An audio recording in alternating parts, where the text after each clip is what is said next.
all, the usual logistic remarks that we need to make in any digital event. First of all, mute your microphone, use the chat box, and that's important because we normally make a sum up of the questions. So you are encouraged to actively participate, raising your question. Be reassured that we'll do our maximum effort to get the question to the panelists. And also, if your connectivity is not good, is poor, it's better that you do not use your video facilities. We normally encourage people to use the video facility because it's a way also to interact better, but we understand also that it's not always possible. The theme of this digital conference, another important point is that in all digital events and digital conference, we need to optimize our time. So I want to ask your indulgence, especially to the panelists and the distinguished guest in this event, for me being a little bit strict in terms of time management, because otherwise we will not have the exchange in 1.5 hours that we need to have. The theme that we have selected for this digital exchange is trade and employment. It's an area on which we have been working intensively very recently. Most of you know that we are becoming 100 years. We have become 100 years this year. Perhaps not the best year to become 100, but we have been not just following, but involved in many of the trades development in the recent decades. Right now, we are witnessing a period of not just economic, social crisis, health crisis, but also a crisis in trade. We have been following the figures of trade fall and the forecast, the WTO forecast of 13 to 30% of fall in the trade development compared with GDP, which is really quite striking, or in terms of what will be the situation. Also, we see that these trade developments are becoming, to some extent, not just an employment issue, but sometimes a humanitarian issue in many countries which are highly dependent on these trade developments. So we have been working in the area that we know better, which is employment, because at the end of the day, we see the narrative changing, and we see also a kind of coming trend, protectionism trend against trade integration, which is a big mistake. So we want to emphasize how important is a well-integrated trade development process at global level, at regional level, in order to create jobs, decent jobs, and also to strengthen competitiveness of our economies and our companies. So first of all, I want to thank our president, who is very committed with IOE in all our digital exchange. And when I say all, I mean all of them.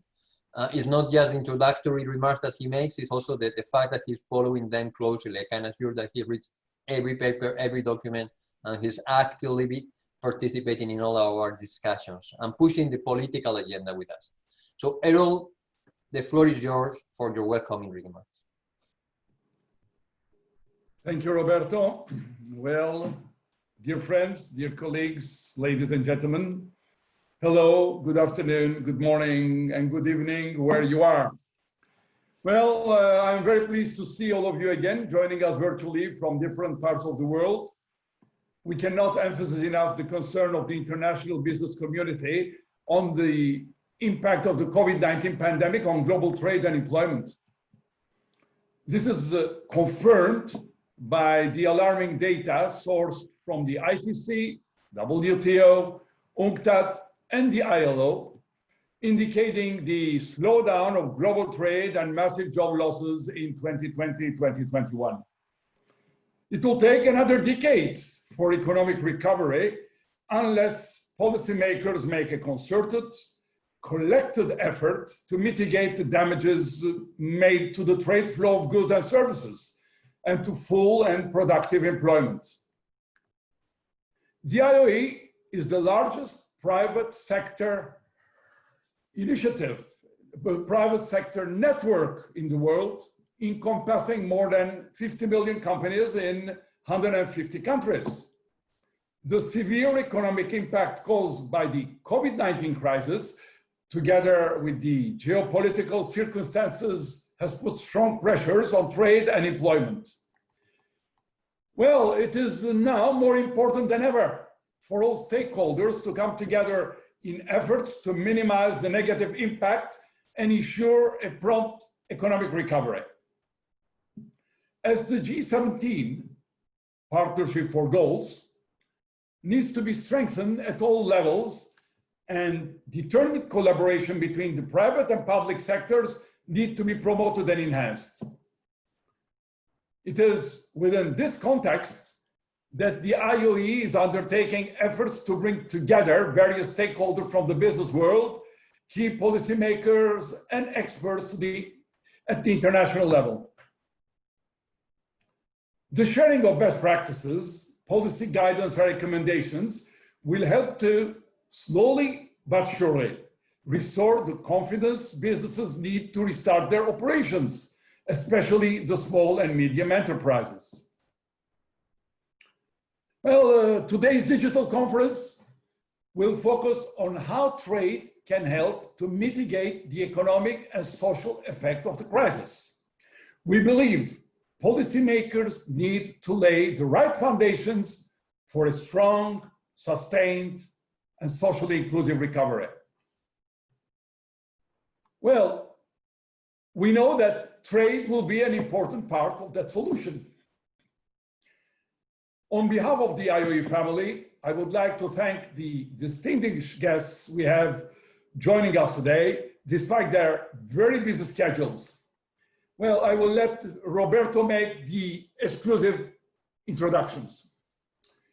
We will also take today this opportunity to launch an exceptional positional paper at the end of the event.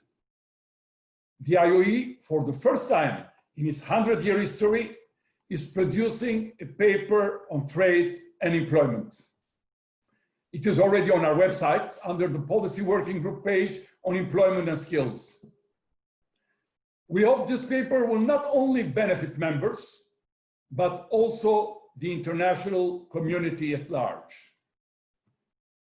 These global topics are interlinked with each other, and the more information we have during these difficult, evolving times, the better informed our decisions will be in our collective efforts to move forward in our future.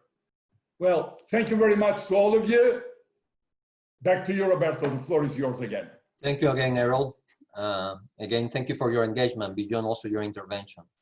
So first of all, I want to give the floor to our keynote speaker, who is Mrs. Dorothy Tembo. She is the Executive Director of the International Trade Center. It's all an honor to have you with us. We have been collaborating. It's not the first time that we have people from the team of the International Trade Center, but the fact that the Executive Director is now joining us is all a sign that we want to acknowledge and recognize. Especially, and that's something I have been conveying to Madame Tembo, what we want beyond this exchange is to identify joint action precisely to change the narrative that is coming.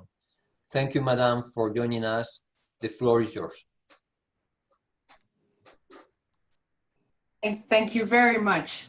Good morning, good afternoon, and indeed good evening, depending on which part of the world you are in. A very pleasant opportunity for me to be able to join you this afternoon from Geneva, and very much appreciating the opportunity that I've also been given to provide you with a few of my thoughts in relation to the theme relating to the conference today. I wanted to specifically thank President Kirisepi and yourself, Secretary General, for the warm welcome and indeed the kind invitation for me to be able to deliver the keynote address. Let me start by saying this year is a very special year for the International Organization employers, and very befitting for me to start from the point of wishing you all a happy 100 years. IOE has been providing an essential platform to help make sustainable trade happen. at the International Trade Center that gives us cause to celebrate, especially given that these are very turbulent times. Turbulent times from the fact that we are in a situation where we have devastating socioeconomic impact of the current health pandemic, but I also refer to deep and far-reaching concerns that we have seen targeted at the rules-based system underpinning the global economy. In many parts of the world, the health situation remains acute. The World Health Organization said recently that countries across the Americas, South Asia, and several in Africa remain in the intense transmission phase of the virus. The numbers of affected, and indeed, sadly, of those that have left us keep increasing, and the situation for now is not looking promising. The trend, particularly in the regions that I have mentioned, is certainly curving upwards. On the other hand, though, we have also seen in a number of European countries and beyond that they have shown it is possible to bring large outbreaks under control. This certainly gives us a glimmer of hope. Our world is fundamentally transformed. The way we are producing, trading, and indeed consuming has and will continue to change as we move forward to build back better. Micro, small, and medium enterprises are under unprecedented strain. Employers of all sizes are shedding employees. The International Labour Organization says that further working hour losses will be as high as 11.9% in the last quarter of this year. This is equivalent to 340 million full-time jobs evaporating. While the most optimistic analysis puts extra job losses at 140 million, but that's still a very large figure for us to be in a position that warrants that we start thinking about what is it that can be done. We can also look at the effects of the pandemic through the lens of the 4,500 companies from 133 countries which took part in our COVID-19 Business Impact Survey, whose results were analyzed in our SME Competitiveness Outlook 2020, which we published last month. The survey shows that 1/5 of the MSMEs are at risk of shutting down permanently within 3 months. 55% of the firms report that they have been strongly affected by COVID-19, and firms that are small, led by a woman, or based in a developing country are disproportionately affected. The World Bank estimates that by the end of the year, COVID-19 will push 71 million people into extreme poverty. And in the worst case scenario, this increases to 100 million. The United Nations Development Programme's latest multidimensional poverty index concludes that the pandemic could set back development gains by up to 10 years. This is certainly and would be a tragedy. Back in 2015, when the international community committed to the 2030 Agenda for Sustainable Development, 2030 seemed very, very far away. Now, with 10 years on the clock remaining, we must all continue to use the Sustainable Development Goals as our guide and compass if we are to stay the right course and emerge from the negative impact of long-standing, new, and emerging challenges. There is a silver line. There is also an opportunity to press the reset button. Exporting and importing companies are proving to be more resilient to the pandemic when compared to companies operating only in their own countries. This is what we have established as an organization. We also have established that exporters and importers are less likely to shut down, more likely to work remotely, and more likely to source from new suppliers. The message that I wanted to deliver this afternoon is that international trade matters. The future must continue to focus on helping these MSMEs to trade across borders. Our analysis confirms this, and it matters because MSMEs are the backbone of our economies. Policy is responding. Green New Deal packages are gaining ground in Europe and in Canada. Emergency government support is being tied to sustainability targets. The direction of travel towards climate-smart economies is long and winding, with some veering off track, but very clear. Many small island developing states in particular have called for the recovery to be green and blue. If the world seizes the opportunities, the new normal will and must emphasize resilience to change and unexpected shocks, embrace digital possibilities, prioritize inclusiveness, and lead to sustainable growth. Fostering MSME resilience in this new reality means pushing for diversification, connecting with business support organizations, and building financial buffers. Whole parts of the world economies have shifted into digital platforms. We have seen that teleworking, remote learning, online health services, e-commerce, and digital payments prove their worth.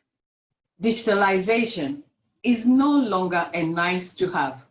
It is essential. And it is going to be essential even in the future. This shift must be accompanied by technical assistance, as we've just heard before, skills building, and indeed infrastructure support to ensure that it is inclusive and equitable. The opportunity before us is to shift towards better quality and more inclusive growth to ensure the benefits of trade are shared as broadly as possible, including for women and young people. The resilience and inclusiveness of supply chains will matter significantly for the future of trade. In lockdown, lead firms passed risk along the supply chain to vulnerable small and medium enterprises in developing countries. That explains why the shock triggered job losses and indeed bankruptcies. Therefore, lead firms should redesign their approach to greater sharing of costs and risks with small suppliers. New standards and regulations related to market requirements, security and risk management will increasingly govern cross-border business, including travel and tourism as it recovers. National standards bodies must actively engage the private sector as a means of providing solutions, support, and advice on relevant standards. Trade governance reform can begin with supply chains, rebuilding disrupted supply chains and diversifying into new ones.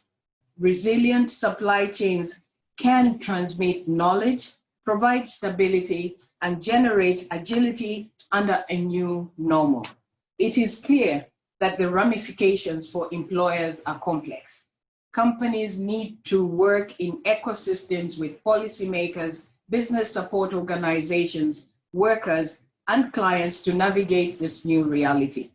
Employers and business member associations or organizations can first respond to this scenario by offering continuity of support, but they must also design interventions that build on the broader ecosystem in which they function. I wanted to leave you with a few thoughts in terms of what I think the way forward, some of the elements that could be taken forward as possible solutions. The first point I wanted to make is first, channel the flow of trusted information and build bridges to rapidly deploy solutions. When governments announce support packages, employers and business member organization can disseminate this information, because we have found from our surveys that this has been one of the gaps that has been experienced. Similarly, when it comes to information on remote working, crisis leadership, or cash flow management, the same can be done. Second point, leverage your expertise in coordinating businesses. By working together, firms can develop and promote new standards or brands with collective marketing campaigns, create new local supply chains, or cluster to respond to the new market opportunities. Third, use digital platforms to enhance the competitiveness and agility of the MSMEs to reach customers, hold meetings, and indeed matchmaking between the businesses. In developing economies, countries may rely entirely on a support organization to be a digital intermediary between themselves and their potential clients abroad. Our societies will depend on MSMEs to power the recovery. They represent 70% of jobs and half of all the economic activity. In many small developing countries that we work with, this figure is closer to 99% of all formal jobs. They employ a disproportionate share of less qualified workers, young people, and women. Without MSMEs, these people will fall even further behind. We simply cannot allow such to happen. We are not out of the woods yet. MSMEs will need vigorous advocates like the International Organization of Employers if their voices are to be heard.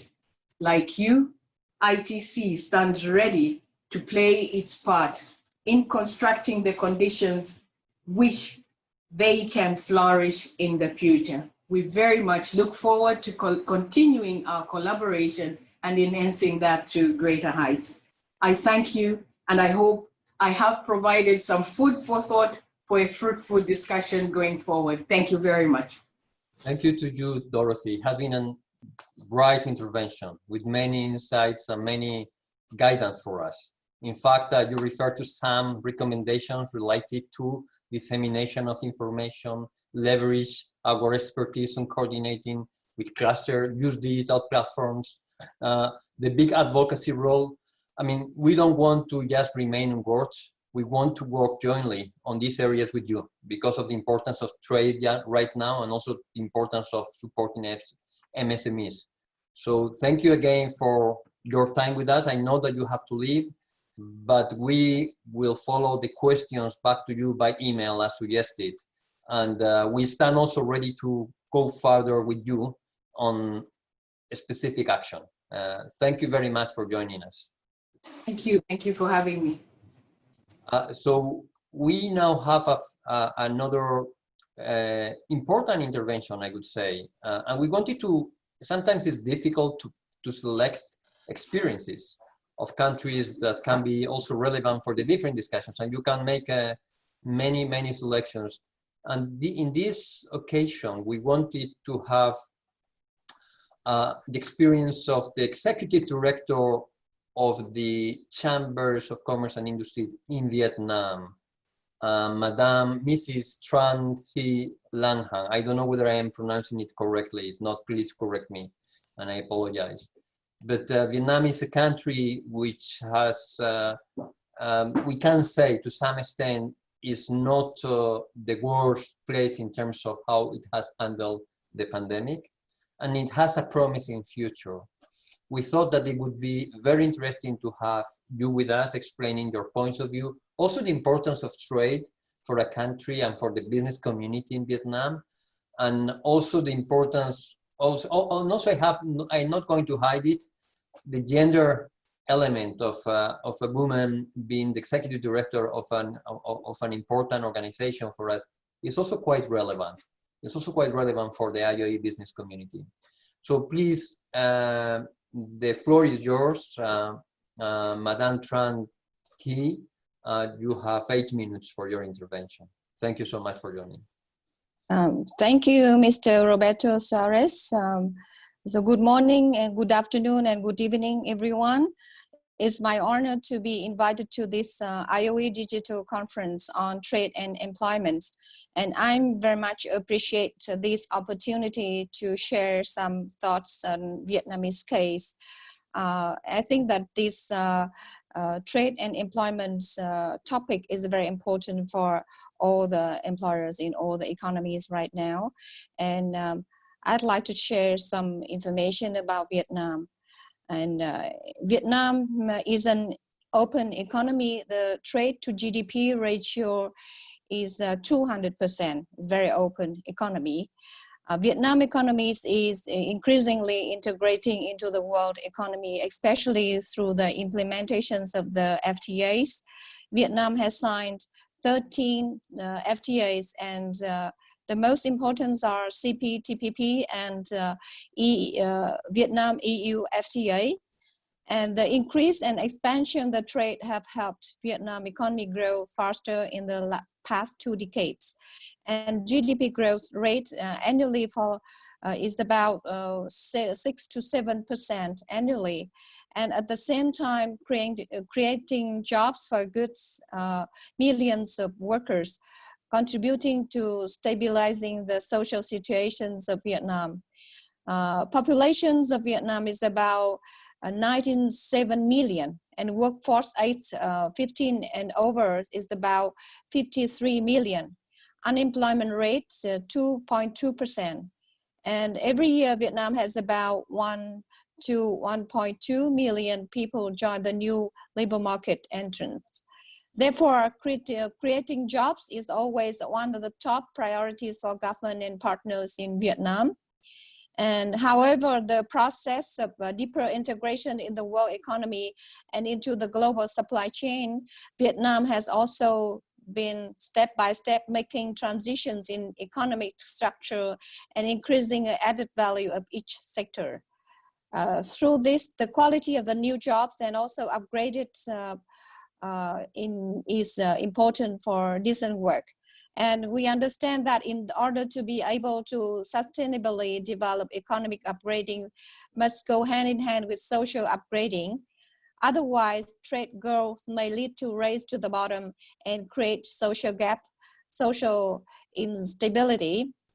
At the national level, deeper participation in the new generation FTA has created pressure for Vietnam, and business at the same time bring extremely important opportunities for Vietnam to upgrade the capacity and competitiveness to compete with the global playground on the basis healthy competitions.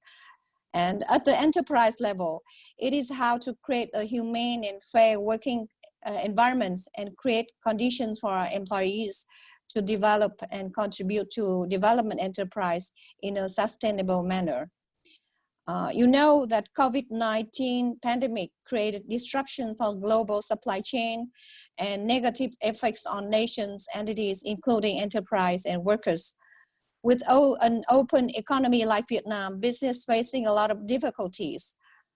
According to the statistics, National Statistics Office in Vietnam, about 85.7% of the companies are affected by the COVID-19. About 31 million of Vietnamese workers has lost their jobs or received less wages. So to cope with the challenges caused by 19, we need a new approach in both short term and long term.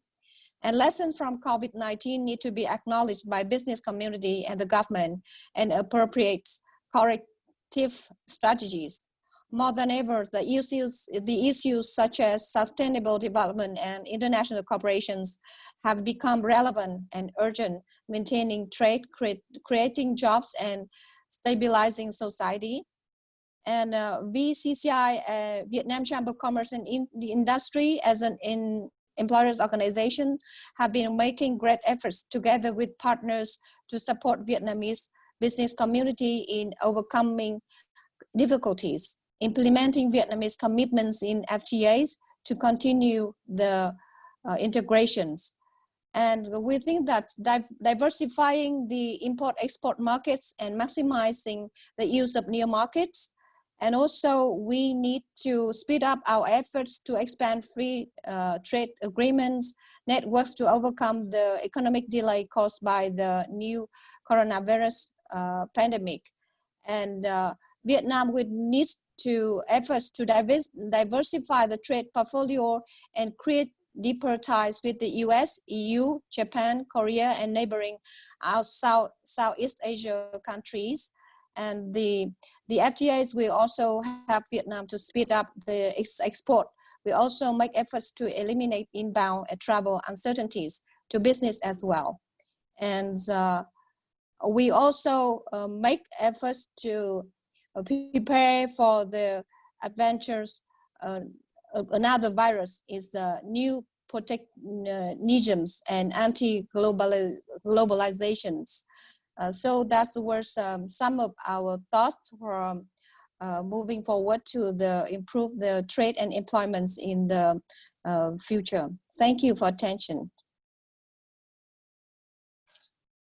Thank you so much. I think you have made a very comprehensive contribution, not just referring to the developments of the economy in Vietnam and the trade policies, but also the challenge that you have before now and how you are planning to cope with them. I also have to thank you because of the late hour.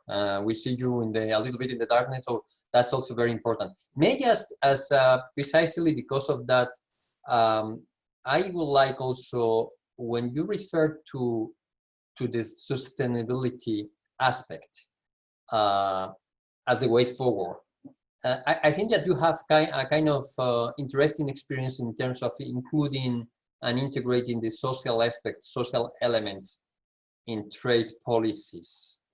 And we have been in contact with you regarding an initiative that we have been jointly coordinating with the ITU, the International Trade Union Organization, in the garment sector, which is very important for Vietnam. How do you face that? How do you see also the engagement on a middle-term basis with the social component? Because there is also a cost element, isn't it? I mean, it's not such an easy thing. So can you give us some also insights on how this sustainability in practical terms, from a business perspective, when you have such a heavy burden of requirements for exporting, for also, how in practical terms you can cope with that, if you have any feedback on that. Sorry for the question if it was not so much foreseen, but I wanted to do it before we go to the next speaker. I'm sorry, I cannot get the questions. So in order to promote the trade and also the employments, as employers organizations, we also work very closely with the trade union and also the government in Vietnam. So right away when the pandemics occurs in Vietnam, we also work very closely with the employers committees and get the feedback from them and raise the questions to the government.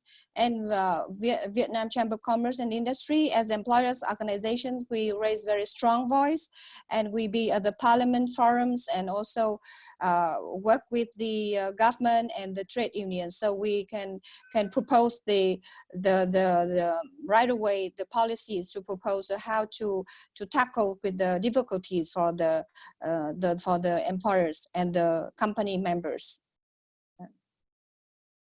Yeah, I see this added value of building good, I would say, partnership with the trade union community, but also with the government, precisely to build the sustainability.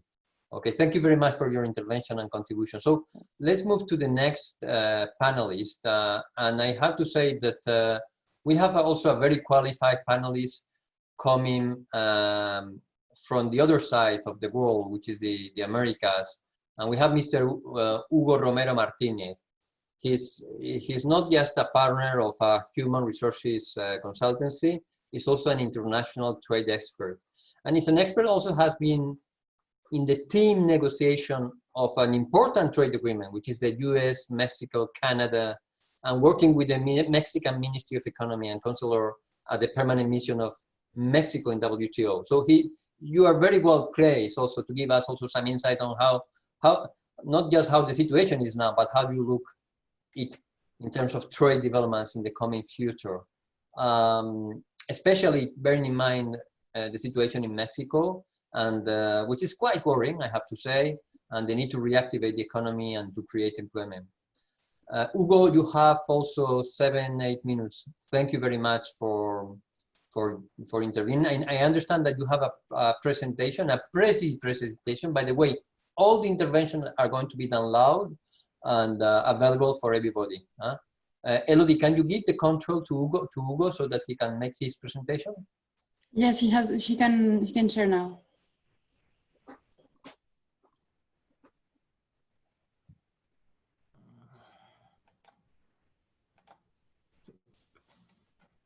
Okay, well, first of all, thank you to the organizers for allowing me to share with you some thoughts on the labor dimension in the regional trade agreements. Before the pandemic, this issue was very important. But after the pandemic, or during the pandemic that we are, some of the countries, it is much more important to take a look, to understand better the labor commitments in RTAs. There are more challenges, there is more competition, not only locally in a country, but also internationally. And the more rules is much more difficult to accommodate to those rules. Like before, one of the questions was addressing the issue of new standards, that it creates more challenges. What is the aim of including labor commitments in RTAs? Well, it's having a level playing field among trading partners. It seems, as I mentioned, and someone in the preliminary comments highlighted, there is competition. So with these labor provisions creates that aim that I described. What are the trends? I would like to emphasize just three. One is that RTAs are setting out the enforcement of labor laws. At the beginning was just national laws, but with the time it has evolved to include also international labor commitments. The second trend, which I will be focused today, is on labor commitments that in some cases are subject to dispute settlement mechanisms like the USMCA or the CPTPP, while there are other approaches where there are no dispute settlement mechanism, or there are special mechanisms. And the third is an active role of stakeholders and civil society. The RTAs, I will provide just two examples to show you why this is important, what trade matters, as someone has mentioned. In the Dominican Republic, Central America Free Trade Agreement with the United States, there is a provision on enforcement of laws. You have on the screen, and it says, a party shall not fail to effectively enforce its labor laws in a manner affecting trade. This particular provision was subject to a dispute initiated by the United States against Guatemala due to the fact that, as the United States was claiming, Guatemala was not complying with this enforcement provision as for the judicial branch.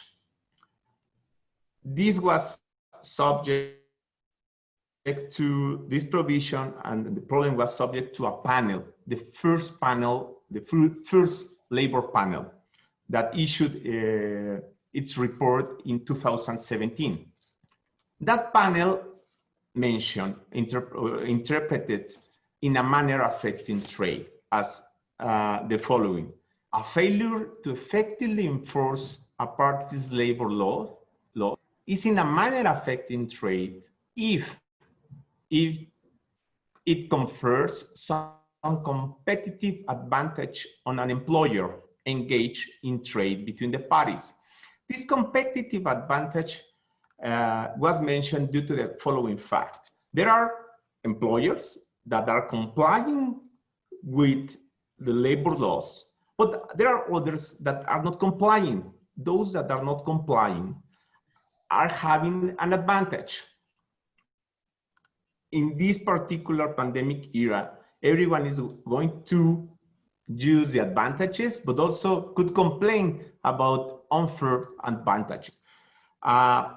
International trade matters here because it could play a role in the compliance of labor laws. Within the USMCA that was negotiated in 2018, and then it was modified in 2019, the labor matter was very sensitive due to the close integration of the global value chain, particularly within North America. And that panel was lost by the United States because they were not able to prove that the violation of labor laws of by Guatemala was in a manner affecting trade. What happened in the USMCA in the modification? Well, there was a change in the rule, and a panel in a dispute settlement should presume that a failure is in a manner affecting trade unless the responding party demonstrates otherwise. You will see that it would be very challenging for the responding party saying, no, this violation of labor commitments within the RTA are not affecting trade.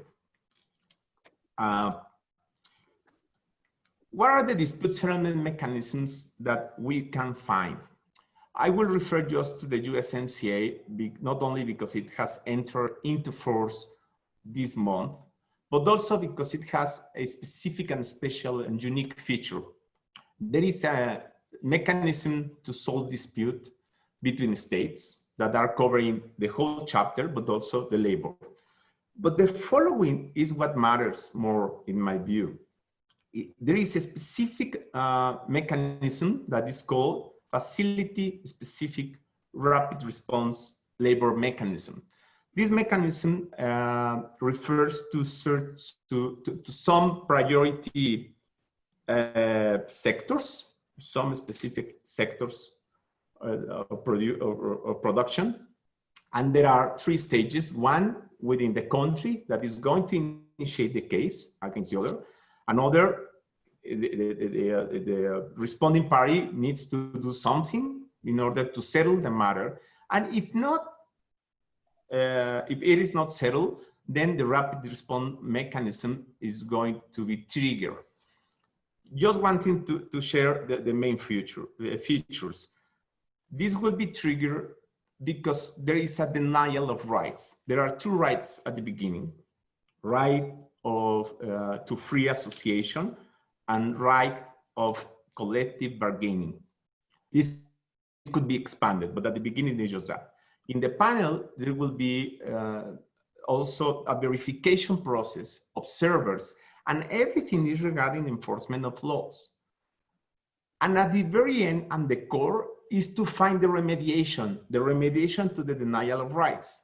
And the remediation could include, is not limited, but could include penalties, suspension of concessions, and denial of entry of goods. This is a very particular. I just wanted to highlight the main features.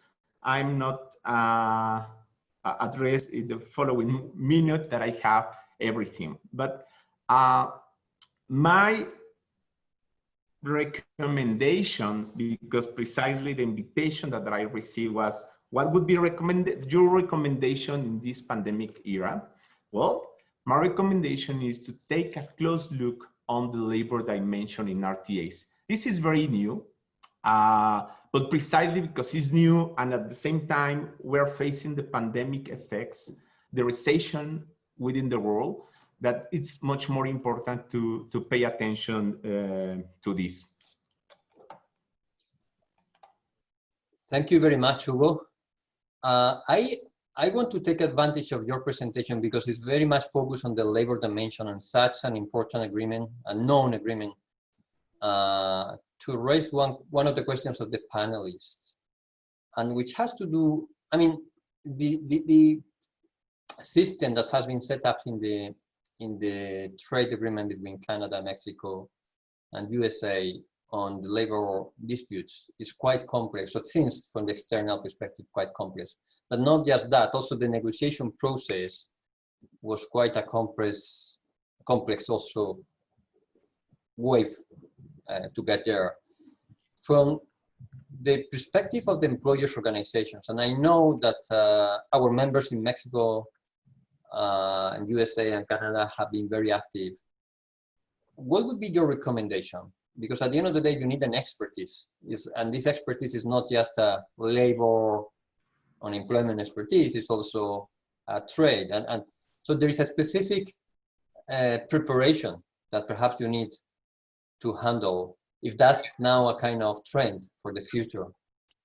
Sometimes these treaties are linked to labor, international labor. Tomás?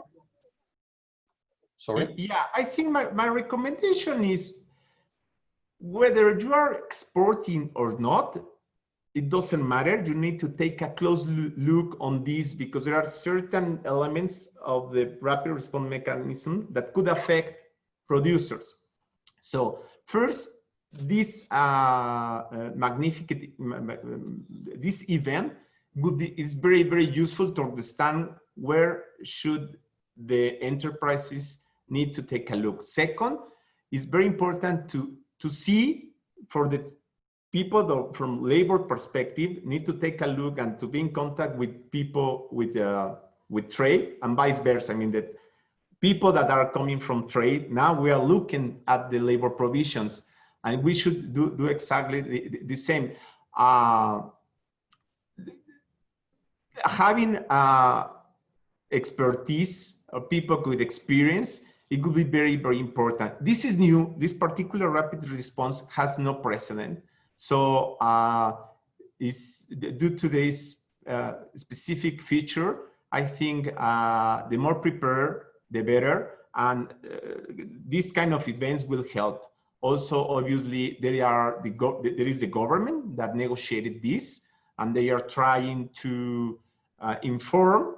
But certain enterprises need more attention or need more detailed information. So going also to the experts, asking for advice would be a very good option. Okay, thank you so much, Hugo. I think there are some other questions, but we'll raise that later. Precisely, closely related to that, we have Brian, who is representing our members in Canada, also a very active organization in IOE.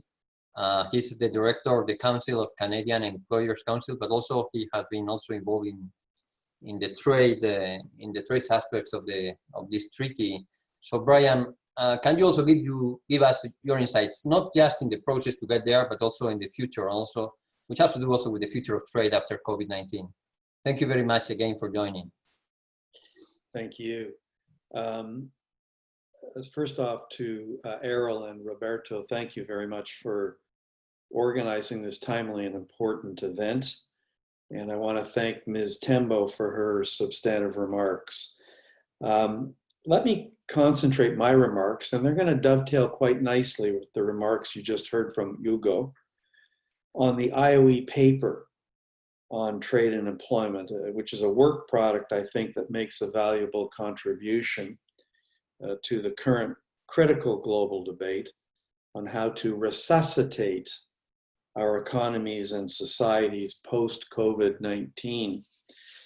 The essence of the paper, I think, lies in the fundamental recognition that the recovery stage we're embarking on, both individual nations and the global community, is about, and this is the key point, it's about economic development and social progress, both in tandem.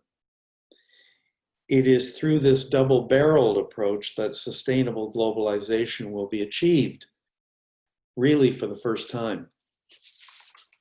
So to begin, where are we at the midpoint of the year 2020 in terms of trade and employment? And I'm repeating some of the things we've already heard, but in terms of trade, bear this in mind, that pre-2008 financial crisis, global trade grew at as much as double the rate of global output. But since 2011, trade growth has sputtered. It has slowed rather to be in line with or even less than the broader growth in the global economy. In 2015, global trade grew at about 80% of GDP growth, the first reversal of globalization since 2001, and only the second since 1982. And as a result of the global pandemic, global trade has, as we've heard, fallen like a stone. And when we turn to the employment side, and this is a paper about trade and employment, when we turn to the employment side, we know the numbers.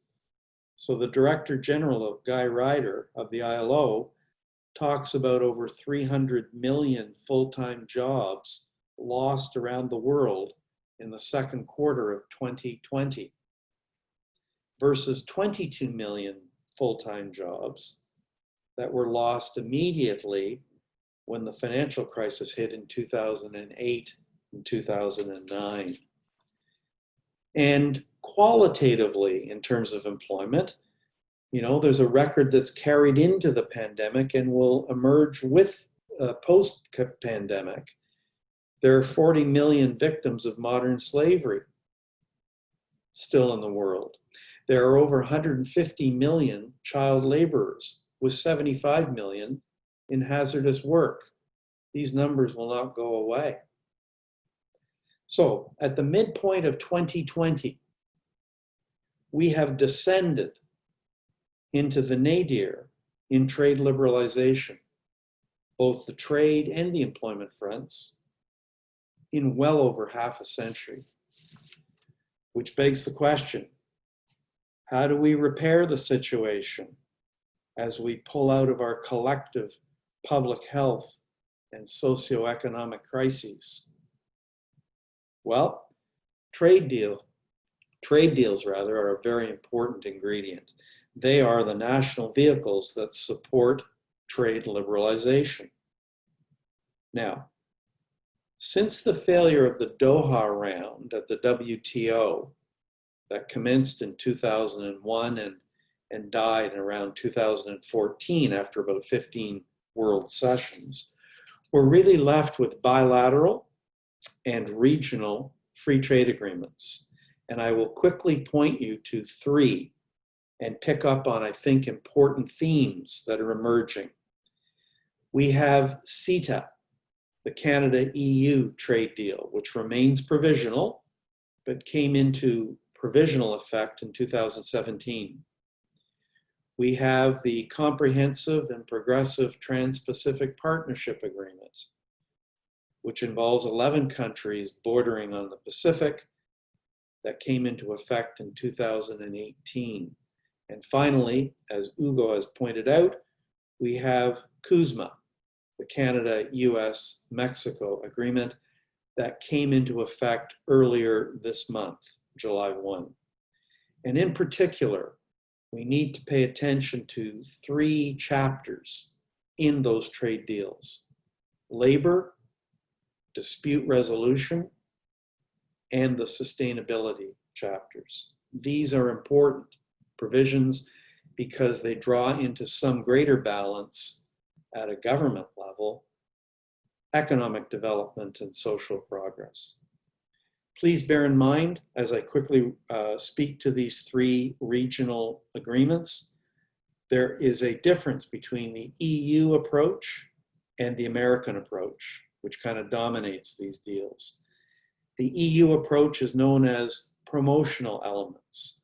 It is predicated on ongoing dialogue and escalating communication by the signatory parties, all the way up usually to the ministerial level.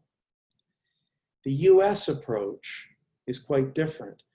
They like to start with setting down the penalties, the trade sanctions, the fines, the rewards that flow from compliance with the sections of the trade deal, including the labor sections. This is known as conditional elements versus the promotional elements that the EU favors. So, very quickly, please note these things about the 3 regional deals I've mentioned. To begin, CETA. So CETA has become a very inclusive process because what you have in CETA, thanks to the main thrust from the EU supported by Canada, is the concept of domestic advisory groups. And Roberto, I think this begins to answer your last question. But these domestic advisory groups, known by the acronym DAGs, that exist in terms of both the labor and the environmental sections, make sure that all stakeholders have a say in the unfolding of CETA. So the voices of all stakeholders, workers, NGOs, business, so on and so forth within civil society, they have a place, and it's actually contained in the relevant provisions of CETA. Secondly, the CPTPP. The thing to note here, and it kind of picks up on Hugo's point, is the dispute resolution mechanism in the event of non-compliance in terms of labor provisions, for example, is quite elaborate. And ultimately it results in, and this would be the American influence before the Americans withdrew from the process in 2016. It's because of the Americans that ultimately, if non-compliance continues, there can be trade sanctions, fines, penalties. In other words, the labor sections of the CPTPP dealing with dispute resolution have drawn relatively even with those of the investor side. Finally, CUSMA, the North American trade deal. And I will say this at the outset, we do not know yet, because it just came into effect, whether what's happened in CUSMA will be a harbinger of future trade deals, or it's simply an outlier because of the outsized role of the United States, and in particular, the Democrat-controlled Congress. So as Hugo pointed out, in addition to very strong labor chapters in the new North American trade deal, you have annexes that drop down to on the ground, never seen before in a trade deal. Trade deals have always stayed up on the state-to-state level. But here in CUSMA, it descends to on the ground in 2 specific ways that I think are very meaningful. First, there is provision for the enhancement of labor rights for workers in Mexico. Number 2, you do have this rapid response facility mechanism, and panels have already been created as of July 1, where if there's an alleged violation of labor rights at a facility or more than one facility, there will be an investigation. And where there is found to be non-compliance, there will be sanctions until there is compliance. That includes that no product created at that facility can cross borders to the United States or to Canada, for example. So is this a harbinger of what's to come, or is it simply an outlier? I don't know, but that is a very important development. So Roberto, let me just finish by saying this. The remarks that I focused on are about government action. That's pillar 1 of the UNGP. And it's in the form of trade deals. A more balanced approach as between economic development and social progress is clearly discernible. This is a good development. This development towards balance is consistent with the general direction of so many other initiatives emanating from civil society, the courts, and even the corporate world itself, where a philosophical shift has emerged to replace shareholder capitalism with stakeholder capitalism. We know this as ESG or ESG investing. So on that note, thank you to the IOE in the 100th year of its existence for playing a role in this space, and thank you to my fellow panelists. No, thank you to you. Thank you to you. We are now running out of time, but I think your presentation has been excellent in terms, it's very comprehensive, by the way. You have made an analysis of the evolution, but also the different kind of treaties, and also the social components and the trends in terms of this idea of sustainability is already there. Yeah, I mean, the different approach are quite interesting. We have been also following them, as you know, in different discussions, and there's some research being undertaken, but it's good also to see the level of expertise that people like you have developed precisely based on your experience. So let's now go to the next panelist. And I really want to thank Catriona. Sorry, she was working before in the Business Sustainability Council, and we were also liaising with you, but now you have a new position as Executive Director of the Center on Trade and Economic Integration at the Graduate Institute. First of all, congratulations. Also, thank you to the Graduate Institute. We are very much developing a partnership, a good partnership with the Graduate Institute for many reasons. I think there is fresh air coming also to the employers and business community through the activities that you develop. So please give us some also heading ups on how trade is going to develop in the future, if you have made any kind of prediction on this area. Thank you so much again for joining. Thank you so much for having me. I'll start with a caveat that I've been in the role for 1 week. The task platform is currently being established as we speak. So it's really early days, and I'll speak to you a bit from my personal experience and based on our motivations for establishing the task platform and our ambition to serve and partner with communities such as the wonderful one around the table today. First of all, thank you to the IOE and to my fellow speakers for these fascinating presentations. Not being a deep expert in trade myself, I've been frantically taking notes and soaking in all this wisdom, which is exactly what the task platform is here to do. So I'm going to step out a little bit and speak about the reason that we exist in terms of thinking about societal change. And the connection of that to trade and employment.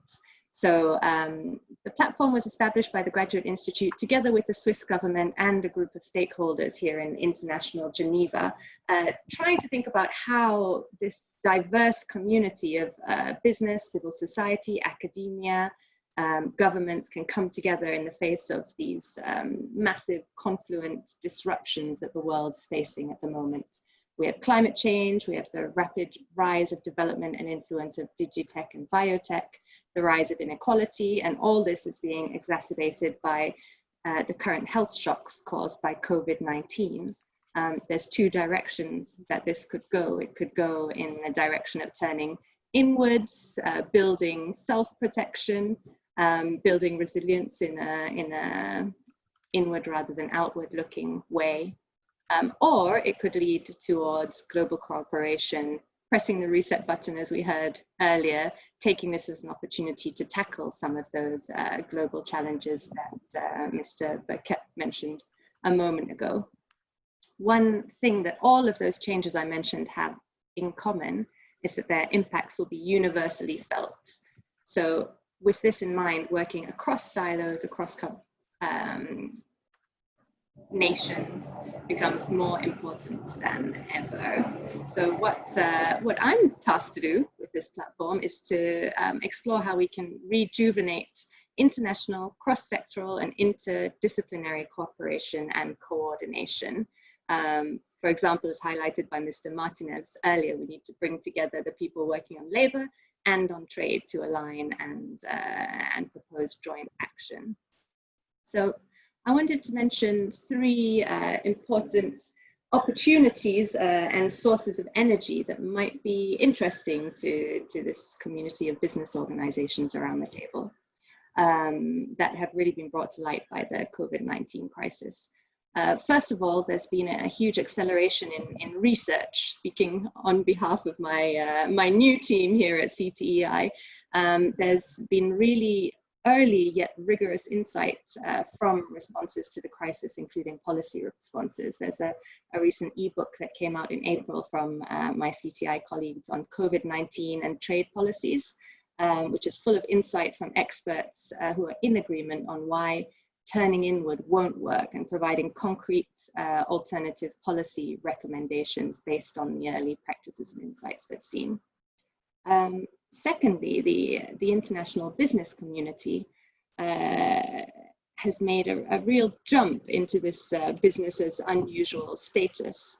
While of course many businesses have to take the necessary measures to ensure their own survival, there are an extraordinary number of companies who are stepping far beyond their comfort zones to mitigate the socio-economic impacts of the crisis. We've seen companies reallocating their resources and capabilities to produce essential products that are suffering from shortages due to trade restrictions. They're extending their support and sharing critical information with their workers, the communities they operate in, and particularly vulnerable populations who are at risk. And they're working to strengthen and maintain their local and global supply chains in a variety of measures. And last but not least, the global drive to reset, transform, or build back better in response to this crisis. We've seen a huge, as Mr. Burkett also mentioned, a huge appetite for human connection, support, and cooperation that stemmed from this experience of shared threats and physical isolation from the crisis. Business communities and civil society and people like you and me have pulled together to fill the gaps rising from the slowdown in the global economy. In her opening statements, Madame Tembo mentioned small island developing states.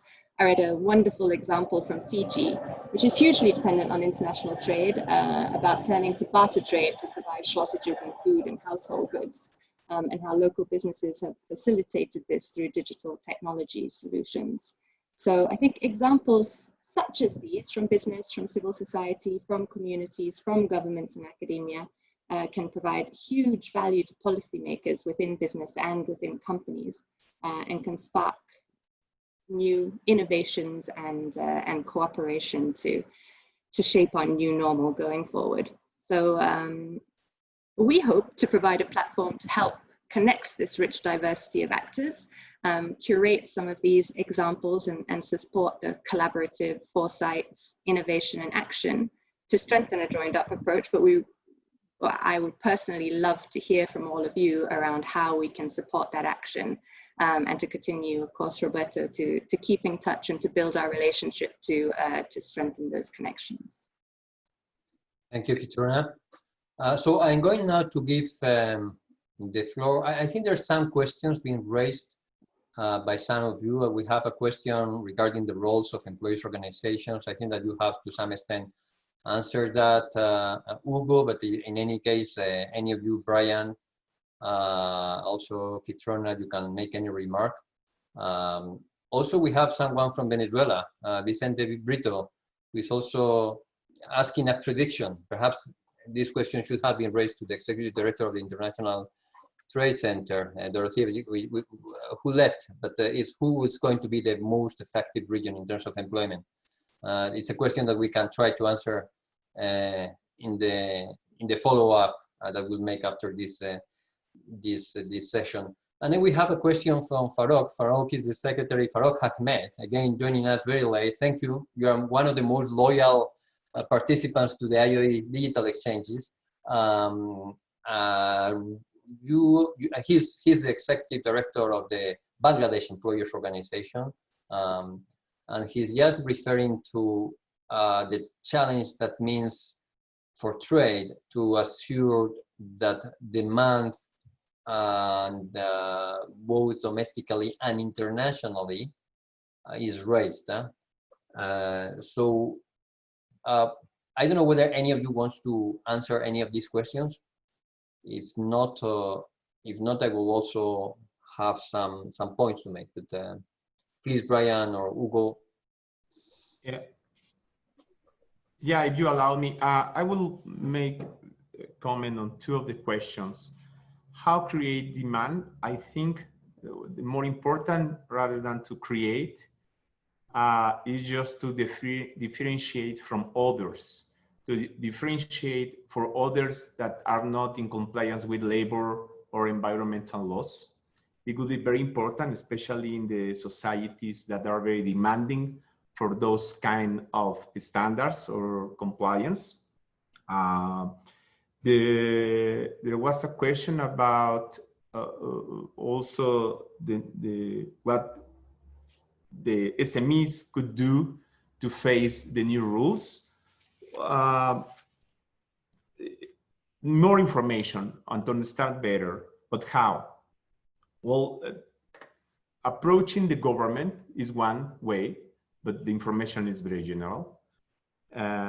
Approaching international organizations as the IOE now, possibly the ITC if they have a branch on that, but also to trade experts and lawyers. As a lawyer, I think I need to say that. But the platform that it was described, also I think will be very, very important. This will let the private sector to take decisions or to make decisions. Either they need to do more lobby in order to change a rule or to obtain a moratorium or to adapt, to comply more with the new standards and face the new situation. And resilience, that is a word very, very used during the last months or weeks. Thank you. Thank you, Hugo. I don't know if there's any other point. If not, I would like to raise a point for perhaps both of you, Brian and Hugo, and also Kitron, if you want also to answer that. Yes, we see this development of labor provisions in trade agreements that is being developed in different manners. I mean, as you said, Brian, the approach that has been taken by the European Union is quite different from the one that is being taken in other regions, also in the trade agreements in the Americas, also in the Pacific Alliance. And by the way, we have been also dealing with that some of our employees organizations in the Pacific Alliance treaty process. But at the end of the day, there is a high degree of uncertainty.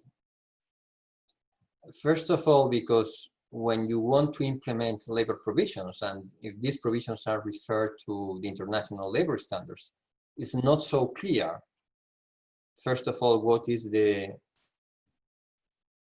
authoritative perspective to implement fully these conventions? And you know that we as business and employees organizations, we have some views related to the interpretation of some of these conventions, which are not precisely in coincidence with other stakeholders, in the ILO. That's one point. And the other point is, yes, at the end of the day, there are many nuances.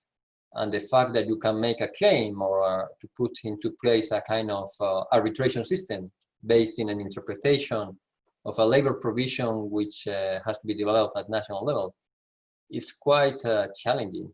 So I just want to raise these points in case you have any answer for that, but, or any reaction, because we are now following that, and we also want to define a strategy as IOE, but it would be very good to have your insights. I'll try and start with an explanation. I'll make 2 points.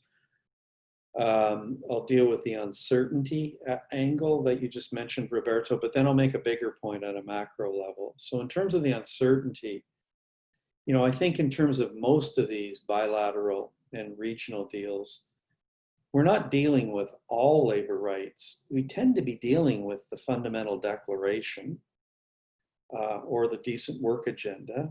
We tend to be dealing with the issue of child labor and modern slavery. And whether we're dealing with trade deals or national action plans that result in domestic legislation, like we're seeing emerging out of the EU, it's not that uncertain. We're dealing with child laborers or modern slaves. So that's my answer at the specific level. At the more general level, you know, the world is kind of divided into two camps right now, with populists, you know, like President Trump, and reformers, Germany, South Korea, Canada, so many other countries. And the populists are actually trying to erode trade liberalization. They are thinking about economic nationalism and protectionism. If we believe that trade liberalization is a good idea, I happen to be one of those people, as is my country, we have to deal with the social side. We have to bring the economic development and the social side into some kind of equilibrium. And so we have to answer these questions like uncertainty. What are we dealing with? This is the imperative as we come out of and into our post-COVID world. Otherwise, there won't be trade as between countries. Global trade won't return. And this would be a negative development, I believe, in light of all of the harm that has been caused at the human level by both populism and COVID-19. Thank you, Brian. I think it's very insightful answer. We could have been also discussing what fundamental means, because it's also freedom of association, collective bargaining, etc. But I think you're right. The future is not without the social component. That's there, and that's the way forward. Hugo, you have any remark, or Kitrona?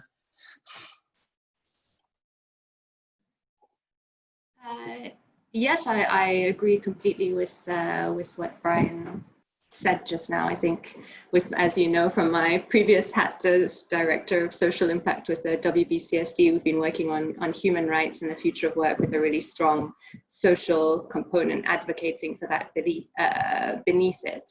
I think it's often positioned as uncertain and a little vague, but actually it's an area that is becoming quite concrete, especially over the last 5 to 7 years. The UN Guiding Principles on Business and Human Rights have really helped to make it practical, to make it actionable, and to make it something that's accessible to developing countries, to small businesses, to tackle fundamental labor challenges.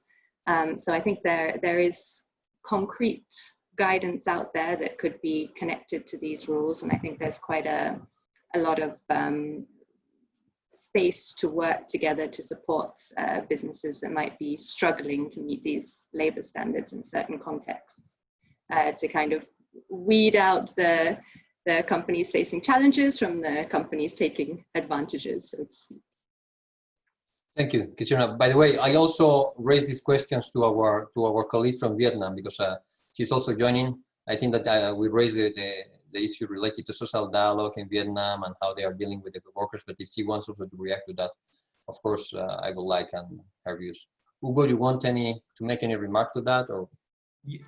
Yeah, I do agree with the previous remarks, but wanting to highlight on what specifically. It would be very important to find a balance between trade and a balance of labor or environment. The problem that we have seen is that in the protectionism era or times, the balance is based on a supposed good objective. There are certain measures taken that could be violating the trade rules. Obviously, I think this is what matters more, or what for enterprises, because there will be enterprises that absolutely they are not complying, but others that are making all the efforts and are doing their best. I think more this trend of more RTAs with labor provisions is going to be very challenging. But what we have seen in the USMCA is that before there was a clear linkage between these labor rights and the effects in trade. And now this is erased, and I think would be very challenging. It's difficult to foresee, as Brian said, but it seems that few examples that would provide or will see more linkages or more disputes. European Union initiated something against Korea, a mechanism. As for preferential or unilateral trade liberalization, the United States suspended Thailand GS generalized system of preferences in 2019. Also, the EU announced last year the initiation of withdrawal of concessions to Cambodia. So, but again, I think the more important here is to find the right balance or equilibrium. But yeah.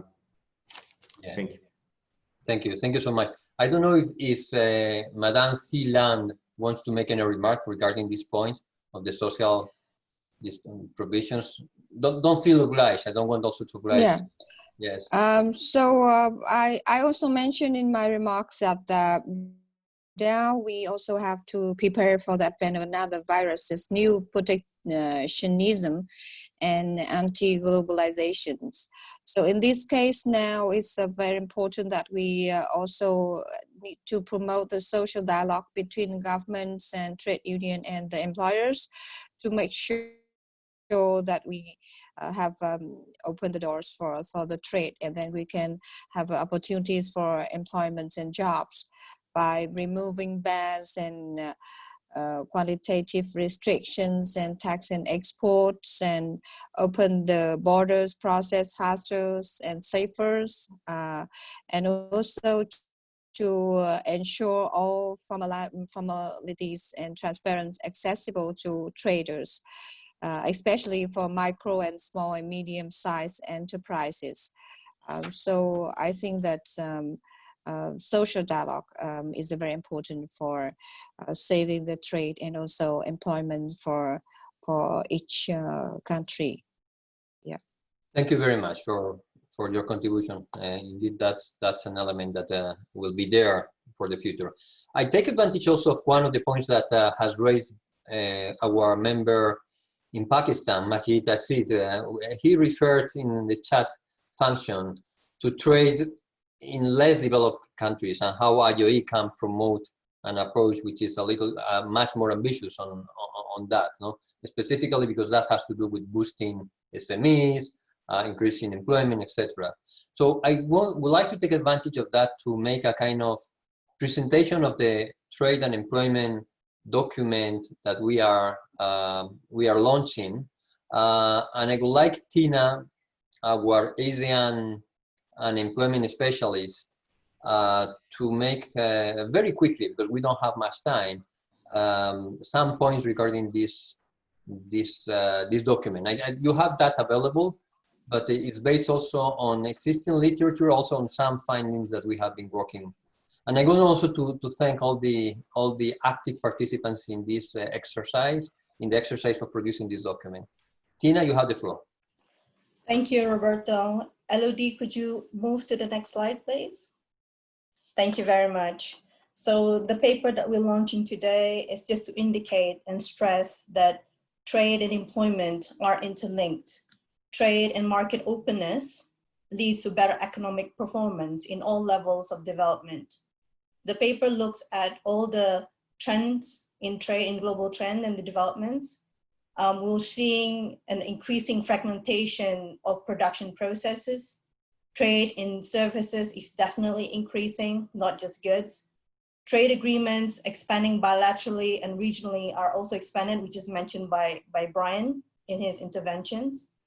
There's also the increasing scope of trade agreements to include the sustainability provisions, which we've been talking about today. And what Hugo mentioned, that is important for us to really address the experts and the lawyers and the international organizations in this front. And of course, academia, as mentioned by Kithrona. The paper also looks at, distinguishing facts from perceptions. With all the social media today, it's really difficult to distinguish the facts from perceptions.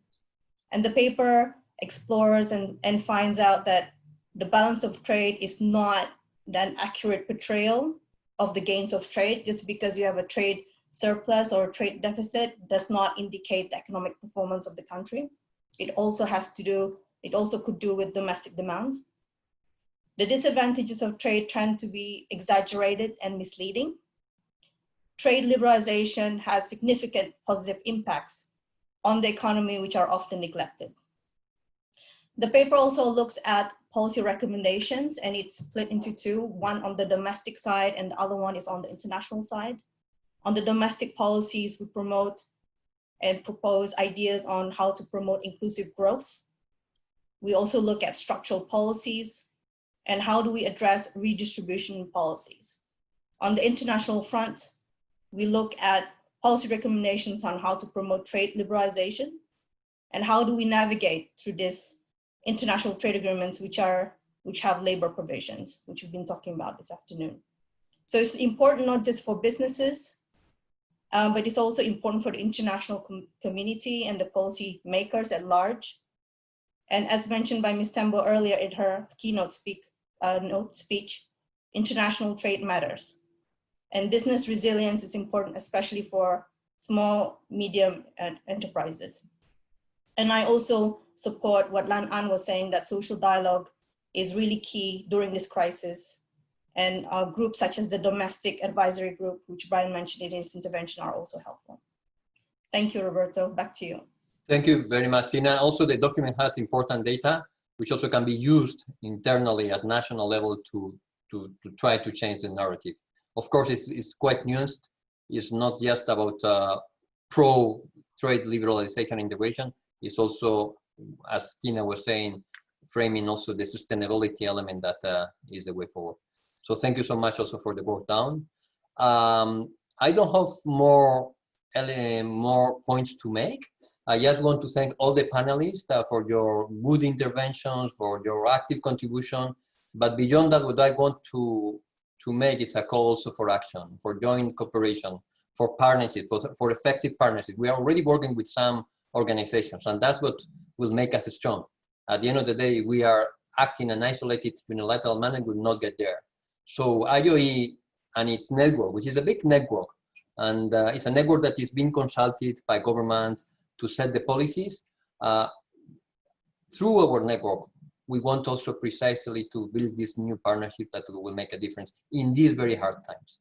So thank you very much to all of you for joining us, especially to the panelists, and we look forward to liaise with you in the future. All the presentations are in the website, in a special platform that we have for COVID-19, but also on other thematic areas.